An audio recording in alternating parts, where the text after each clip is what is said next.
What is the purpose of a smart city? Some would say it's about connecting people. Some would say it's about connecting infrastructure. Some would say it's connecting people with infrastructure. Many would say it's about improving living standards, education and health outcomes as a result of improved provision of public services. Some would even go as far as saying it's creating a new industry, economic activity, as a result of technology. Well, there is no right or wrong answer. Smart cities and the agenda on smart cities is quite context dependent. Well, in Hamilton here in New Zealand, the Smart Society agenda is driving what is the Smart City program called Smart Hamilton. And today we have Chelsea Stewart, the Smart Cities Program Manager from the Hamilton City Council, who's going to discuss with us the Smart City agenda, Smart Societies, Smart Hamilton, and most importantly, the space we're in, Smart Space. Chelsea Stewart, thanks for taking the time and being with us. My pleasure. So let's start with the definition of smart. What is Smart Hamilton?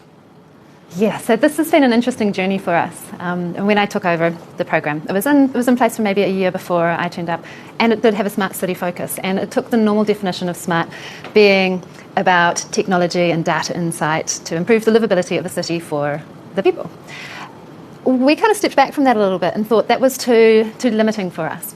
For Hamilton City Council, the purpose of the council is to improve the well-being of Hamiltonians. So we're very people-centric. Everything we do has that purpose.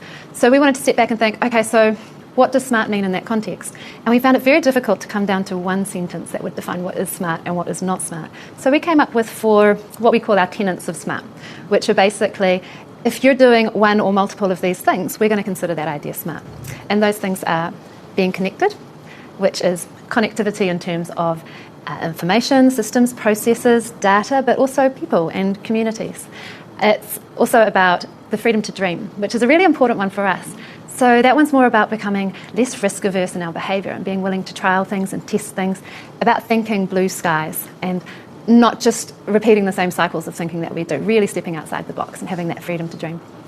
Third one is maximising opportunities, which speaks to us looking at the ways we do things, the projects and the infrastructure and the services that we deliver, and asking, can we do more? Can this project do 3 things? Can it deliver on more than one outcome for us? Can it do more for the people? So that one's really about leveraging the skills and the things that we're doing and getting the best bang for buck, but also the best bang for our people and their wellbeing. And the last one, but definitely not least, is community-led.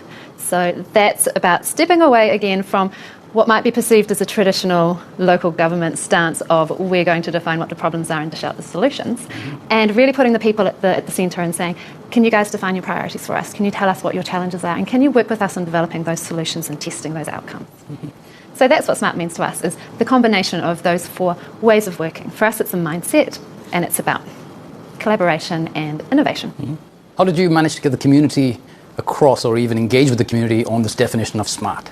So the first way that we're working for the Smart Hamilton program is internally. So us as a council, how can we do better? How can we think smarter? And the community is not so involved in that. That's about culture change, and that's the community of our workplace.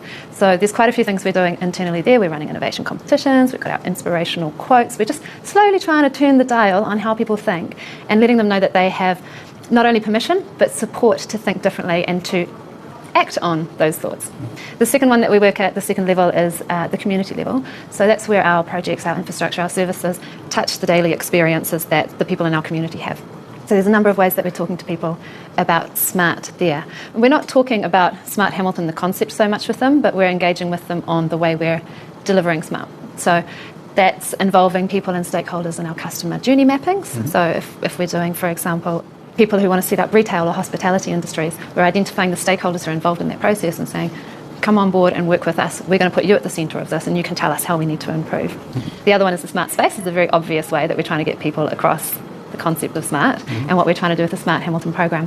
And that one's really interesting in terms of being a conversation starter now that we'd like to progress into something much, much bigger in the future. And the third level we were engaging the community on smart is what I like to call our community of entities.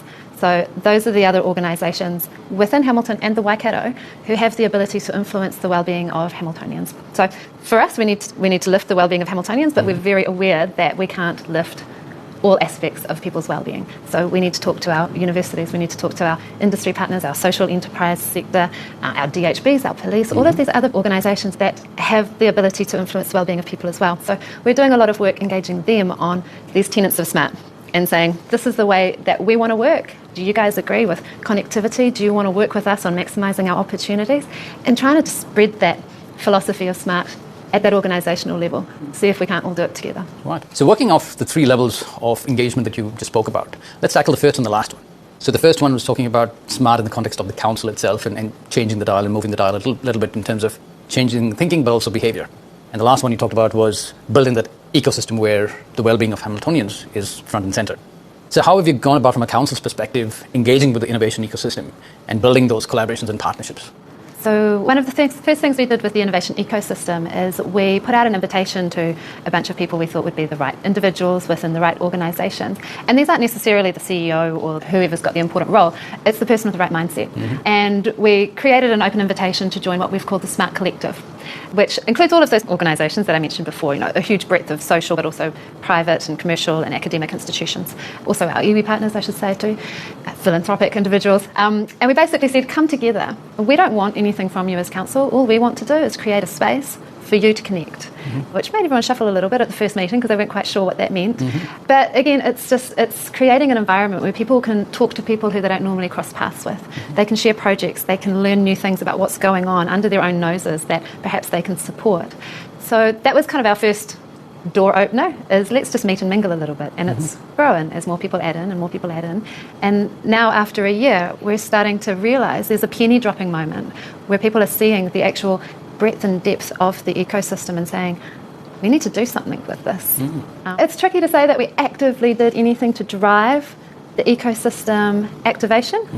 It was kind of just creating that space. But the council did play a very important enabling role to allow those stakeholders to come together. Yeah, and that's the tricky bit, I think, is when you're operating in this sense from a local government perspective, there's a lot of, dare I say, baggage or perception that comes along with being local government. So for any other local governments out there pursuing these kinds of relationships and how to build these ecosystems, I think a really important thing to take with you is to really encourage that dropping of history and really present yourself authentically, be a genuine, neutral enabler. It's a facilitation role for us. We don't want to lead it. We don't want to seem to be driving anything because that automatically makes people put their guard up a little. And I think that's one of our successes, is really pushing that whole, we're here not just for Hamilton, for the region, for the people.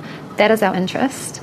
And just being really honest about that facilitation role and allowing others to pick up the leads and be themselves in it. So have you seen any early wins through the formation of this ecosystem in terms of projects or ideas or activations? I know there have been some good connections between Cultivate IT and some of the support that they create around improving access to digital tools for places like some of our community centres, where you've got more lower socioeconomic groups, maybe children who don't actually go to school but they might go to these centres and be able to upskill or learn new things about technology there with the support of funding and products from Cultivate IT. We've had quite a few groups that have started sharing data. So one of our groups that's joined us is the Disability Forums, and they've started working with Council in particular around transport data and how are we counting people with mobility impairments. So we count pedestrians and we count cyclists and we count cars. Are we counting who's in a wheelchair? Are we counting people with vision impairments to see where they are or aren't moving to inform our planning? So yeah, there's a multitude of really interesting connections being made through these groups, and I think that in itself is a win. But also just everyone in the ecosystem getting out of bed for these things and turning up and being open and sharing what's what they're up to rather than guarding it. Yeah. Do you see a role for technology in terms of keeping these networks and ecosystems connected and live and sustained? Because a lot of times what happens is you get these one-off conversations happening and then they take a life of their own, but then they fall off because no one's actually sustaining them. So in your view as the Smart Cities Program Manager for the City Council, where do you see technology playing a role? I think it's interesting because at the moment we haven't been using technology. I think what's been unique about us is that we are meeting in person, over a coffee, face to face. We do have a newsletter that we send around where we basically share with the group things that are going on from a smart perspective, a little bit of inspiration.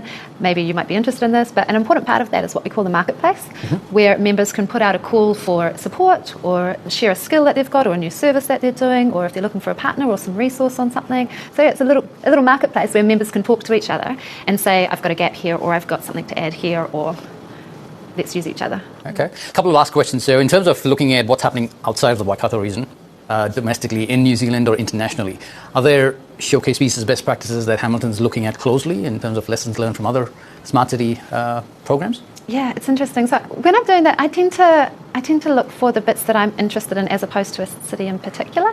So for example, with the co-working space and the incubation hubs, I'm quite interested in what's going on in Montreal, but they have co-design which comes from students or from industry, not from community. Or other cities that will maybe run a community co-design moment around a particular topic.